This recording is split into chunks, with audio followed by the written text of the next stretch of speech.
once had 2 job interviews in North Carolina. I lived in New York at the time. I was taking the drive down there instead of flying to save money. My at-the-time job sucked, and the 2 jobs I was interviewing for could finally be a new start for me. They were corporate office jobs with a lot of benefits and good salaries. Plus, the weather would be much better than New York. I was driving down there on a Thursday night. I took off from work Friday because that's when the 2 interviews were. Since I had to work Thursday, I had to hit the road as soon as I was off work. I stopped home first to grab my suitcase and other stuff I was bringing. Then I said goodbye to my family and set off. It was a long 8+ hour drive ahead of me. My ETA was into the early hours of the morning, like 2 a.m.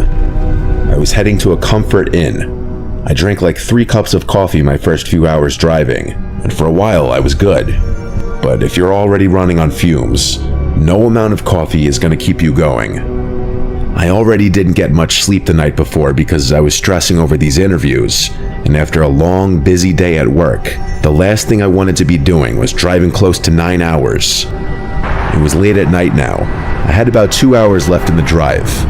There were very few other cars on the road this late at night on a weeknight. I was starting to feel really sleepy now, but I knew most of the drive was behind me. Suddenly, on the side of the highway, I saw a man in a suit standing there, not walking, not moving. He was facing my car, and as I looked at him as I passed, I saw his face turning to follow my car. I said out loud, "What the fuck?" It was truly bizarre. I almost contemplated turning around and asking if he needed a ride. He was just in the middle of the highway in a suit at like 12:30 at night. I came up with stories in my head about what may have happened, like maybe his girlfriend kicked him out of the car. I did this to keep my mind awake as I felt like I was drifting away. Then something beyond frightening happened. It was only maybe 10 minutes after I had seen that man that I saw another man on the side of the road coming up, also in a suit, also just standing there. What the hell was going on?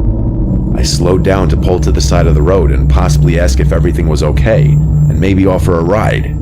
I don't know what I was thinking, but either way, when I was on the shoulder almost to a stop, I looked in the rearview mirror and then turned around completely, and that man was gone, as if he just disappeared.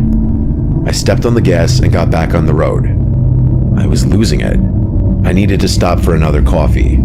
I had about an hour and a half to go at this point. I stopped at the first pit stop I could find and bought a medium coffee. I drank a few sips, but as I was sitting in the rest area gas station parking lot, I spotted a man in a suit again, standing under a light post. It was the same man. This time I got a clearer view of his face. He looked like a middle-aged white man, short dark brown hair, clean-shaven, and a neutral expression. But it was the way he was once again facing my car that freaked me the fuck out. I turned the car on and got out of there without looking back. I wanted to complete this drive, but the coffee wasn't doing it. I felt like I was going to pass out behind the wheel.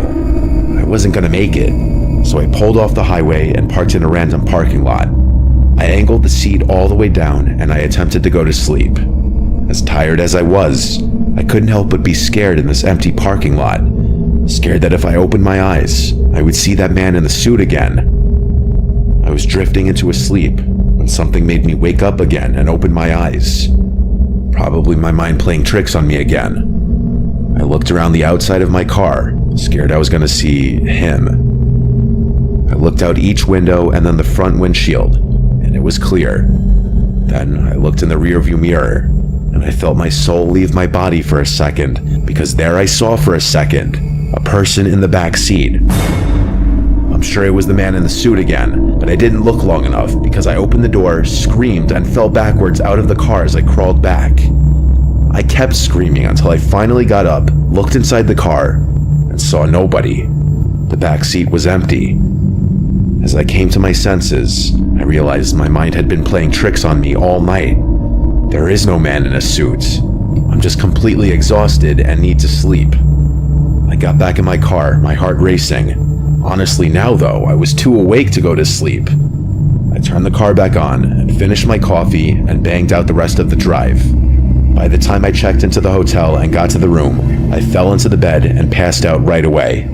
The next day, my first interview was at 11 a.m., so I didn't get much sleep, but I definitely felt somewhat recharged. However, the second my interviewer walked out to greet me, I froze up. My interviewer looked identical to the image of that man in the suit I kept hallucinating the night before. I know the interviewer noticed me freeze up. I could see it in his face. I tried to recover from this, but it set the tone for the rest of the interview, and I was completely nervous and out of it. I felt like I were in a dream.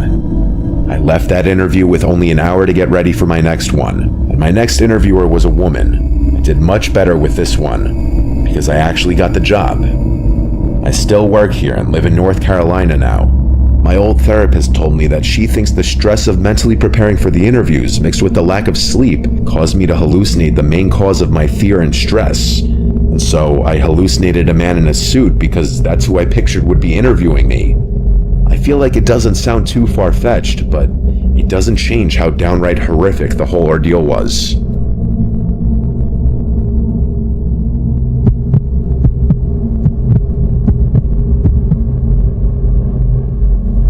I was driving in Clearfield County, Pennsylvania one night to avoid traffic getting home. It was probably a little past midnight at this point, and the road was basically deserted, just the way I like it. I was listening to my usual podcast on the radio when a ding came from my car, alerting me that I was low on fuel. I put a pit stop into my Maps app for the nearest gas station, which was a little ways up the secluded road. About 5 minutes later, I pulled into the gas station on the right, the only parking lot for miles, as this road was basically nothing but woods on each side. The gas station was some generic, no-name gas station. I pulled next to the pump and noticed a man filling up the tank of his old beater pickup truck. He was looking at me as I walked past him and into the shop. Inside the shop, I bought a coffee and paid cash for my gas. When I came back outside, I noticed the man at the pump getting into his pickup truck, then driving away. After a couple of minutes of filling up the tank, I got back in my car and continued my drive. But not even a minute after leaving the station, I noticed on the side of the road on the grass was that same pickup truck from the gas station. It was just sitting next to the woods, turned off. Interesting. I kept driving, looking in my rearview mirror to see if it would turn on. Nope. I turned my podcast back on and continued my drive. A few minutes passed though, and I heard another ding come from my car. My dashboard screen showed that one of my tires was very low. I slowed down and started hearing a wobbling sound. I opened a window and knew right away I had a flat tire. I pulled to the side of the road and went to investigate. It was my rear driver's side tire. It was flat. I didn't think I hit anything. I would have felt it. The thought came to my head, what if that guy at the gas station slashed it? I took out my phone and was looking up the number for my roadside assistance company on Google. I heard the sound of a car or truck engine a little down the road behind me, but oddly I didn't see any headlights. It was just pitch black down there. Then the sound of the engine suddenly stopped, and it was quiet again. I went to my trunk to grab the SOS flashlight out of my toolbox my dad gave me one year as a Christmas present. I grabbed the long light rod, turned it on, and aimed it down the road. I saw the reflection of a truck's headlights, pulled on the side of the road about 200 feet away. It looked like that pickup truck again. I gasped and ran into the woods and ducked behind a big bush and tree. I took out my phone and called 911. I heard the sound of the truck down the road starting, and this time the headlights were on. I heard and saw through the bush the truck pull up next to my car, and then after a short moment of silence, a man yelled out, "You need some help?" I knew better than to answer. 911 picked up, and I whispered into the phone my location, and that someone slashed my tire, and that I think the person who did it was right here following me. The lady asked a bunch of standard questions, asking me to describe the man and his truck. I heard the truck door open and close. I told the lady over the phone that the man got out of his truck. She told me to remain hidden in the woods if I thought he was a threat. She asked if I could see if he was armed, and that's when the call disconnected. I had shitty cell reception here. I waited, hoping she would call me back. I'm sure she was trying to, but it wouldn't go through. I heard the sound of another passing car on the road. It was slowing down. Then I heard talking. It was the voice of another man. I crept closer to the edge of the woods to get a view of the road. I saw the man from the pickup truck standing next to this other stopped pickup truck in the middle of the road. He was talking to a person in the truck. I overheard the creepy man coming up with this fake explanation as to what was going on here. At that moment, I rushed into the road yelling, "Help, I don't know him." Both the man in the truck and the man who followed me looked over to me. I said to the man in the truck that this man slashed my tire and followed me here. The man in the truck's reaction was to look at the man with a disturbed look. The creepy man denied having done anything to my tires and claimed he's never seen me ever. At the same time, he hurried away to his pickup truck and started backing up until he cleared both of our vehicles, then drove off. The man in the other pickup truck got out and examined my flat, then offered me a ride into town. I told him I had police officers on the way, and sure enough, within a few minutes, a cop car with its lights on pulled up beside us. The man vouched for me when I told him about the other man. The police officer said he'd go down to the gas station and request to see the camera footage to see if it caught the pickup driver actually slashing my tire. The officer took my info, and he waited with me while I waited for the roadside assistance company. The tow truck driver gave me a ride to a shop where my dad picked me up. I never heard from that police officer, so I guess he didn't see anything in that video footage. It's scary how close I was to probably being abducted, though.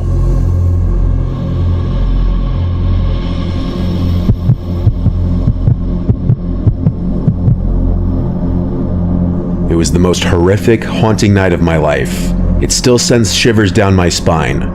I'm 28 years old, and my boyfriend Todd lives in a different state from me. We take turns visiting each other for the most part, but I'll usually end up visiting him more often because he has his own place, and I still live with my sister as a roommate. I was going up there for a week because it was winter break, and I had off because I'm a teacher, so I packed a lot. I was taking up there my crappy '09 Hyundai Sonata that I bought for my sister. Up where Todd lives, there was snow on the ground at this point, so the more north I got, the more careful I had to be driving, as that car was not really built for driving in the snow. It was on the later side, and unfortunately, it was starting to snow really hard now.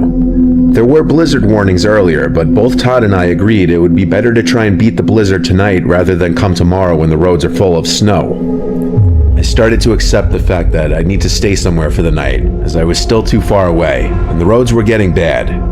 After stopping for a quick sandwich and some coffee at a small diner, the waitress who I was conversing with told me there's no way I should be on the roads right now.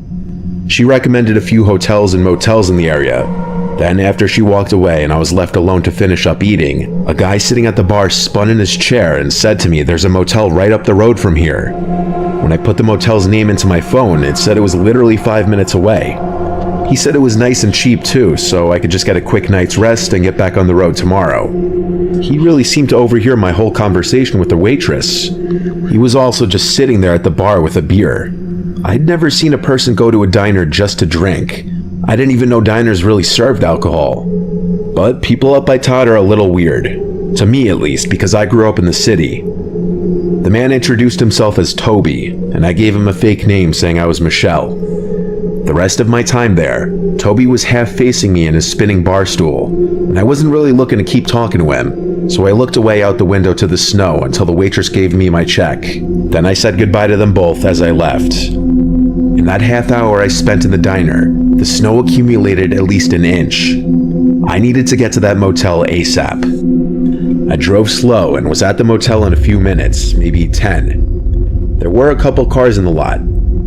It looked like a cheap motel, which was all I needed. I didn't want to waste money anyway. I went to the front desk and asked for a room for a night. I think I paid around $50, and the man at the desk handed me a key to one of the downstairs rooms. I walked back outside to my car to get my stuff and bring it inside. It was a tiny little room with tacky wallpaper, a queen-size bed, and a red carpet. It was fine for the night. I tried to FaceTime Todd, but there was no reception at all here. The motel had Wi-Fi, but the password was probably at the front desk. So I put my shoes back on and hurried outside through the cold snow to the front desk. On my way there, I noticed there was a new car in the parking lot. I saw someone sitting inside of it, but I didn't take the time to look at who it could have been because realistically, who does that? The man at the front desk emotionlessly pointed to the free Wi-Fi sign with the password, and I typed it in. It took a minute, but I was connected. I went back to my room in a hurry, locked the door, and FaceTimed Todd. Even with Wi-Fi, the connection was so shitty. I could see his face, but it would freeze frame for like 5 seconds, and his voice would cut as well. I was able to at least communicate with him that I was safe in the motel. We decided to just text instead because the FaceTime wasn't really working. We were texting back and forth for a few minutes. Then I heard something come from the bathroom. I leaned forward and saw that the bathroom door was shut. Was it shut before? I didn't remember. I texted Todd that I heard something in the bathroom, and I started freaking out because I realized I ran to the front desk without locking the motel room door. He asked if the door locks by itself. I said, I don't think so, but now I also don't remember if I left the door cracked open or not. He told me to get up and check the door to see if it locks by itself when it closes, and to bring the key with me. I got up, put my shoes on, and saw that the door had a traditional twisting lock that moved with the knob from the inside or the key on the outside. I opened the door, looking to confirm this, but I noticed instantly the extra set of footprints leading to my door. These footprints led from that car that I saw someone sitting in to my door, and nobody was in that car anymore. I felt like screaming, but instead I closed the door to my room and ran to the front desk. I cried to the man that there's an intruder in my room. The front desk worker was not some huge jacked dude, so I don't think he was wanting to go confronting someone. He told me to wait in here, and he called someone. I thought he was calling the police, but instead he started speaking in some other language. I think he was calling a friend or associate. He hung up and told me again to just sit tight in here with him. I was standing in a position where I could see out the glass down to my room, and I let out a shriek when I saw the door to my room open and that man Toby from the diner walking to his car. We locked eyes for a second before he got in his car and backed out onto the unplowed roads, disappearing slowly down the road. The front desk worker's associate or friend or whoever it was arrived a while later. He was this big guy who didn't speak English. I don't know what they were saying to each other, but the front desk worker told me he would give me a different room free of charge to make me feel better. I didn't feel better, but I didn't have any other options of places to stay at this point. I took the new key, and the two men helped me move my stuff into the new room. Todd offered to come here, but I told him not to. It would be too long and too dangerous to drive in the dark and the snow. The next morning, the streets were somewhat plowed, enough to get through the rest of the drive to Todd's. Looking back, I don't like how that motel worker probably didn't call the cops because he didn't want his motel to get any negative attention. I called that diner to warn them about that man. I have no trust in strangers anymore. Not after this.